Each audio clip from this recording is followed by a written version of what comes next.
Tafoya. Hopefully I pronounced that correctly. Yeah, you got it. Can you hear me okay? Yes. Hi, everyone. My name's Ean Thomas Tafoya. I'm coming to you from Denver, Colorado. And I just want to acknowledge what two of those other speakers said. Yes, I can imagine a world where people in my community can breathe better air. I think you all can agree with that. And I also agree with the previous speaker that it feels like there's a knee on our neck and we can't breathe the air means double for our communities.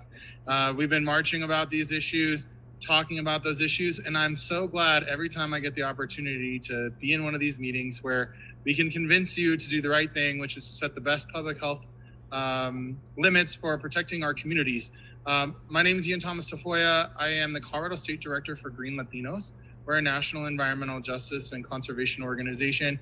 And I'm also the chair of the Colorado Environmental Justice Action Task Force, which has laid out a roadmap for reforming more than a dozen state agencies to improve the lives of people in the communities I come from.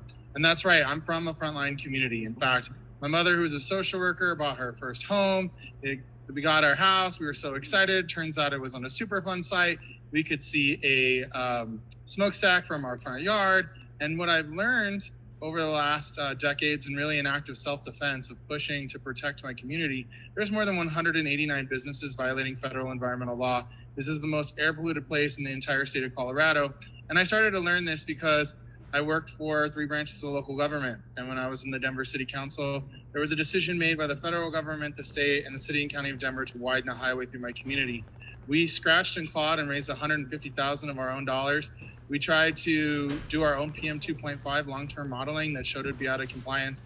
And in the end, we lost a federal lawsuit and settled. We lost a NEPA lawsuit and we settled on a Clean Air Act lawsuit.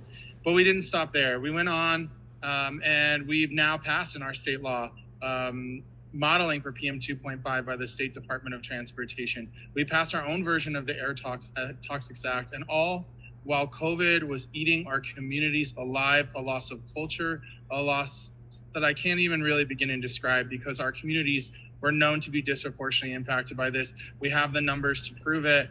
And the Pandemic of Pollution report was produced by the Congress. It meant so much for our communities to try to do everything we can to protect them. And that's why, again, I'm asking you to go for the best science-based limits. Let's not settle for less. We can have a lofty goal that local communities can work together with us to meet. I wanted to get it done. I want to move on to the next piece. Each one of these is a piece of the puzzle of cumulative and comprehensive pollution that is leading to illness and sadness and unproductivity. It's a lose, lose, lose, lose, lose, lose, lose. But I believe that we can do it. And I'm hoping that you'll hear today from people like me that you can go back to your bosses and say, we're going to get this done and we're going to lower the limits to protect the people. Thank you so much. Thank you. And panelists, do you have any clarifying questions? None for me, thank you. Thank you, Mr. Tafoya. The next person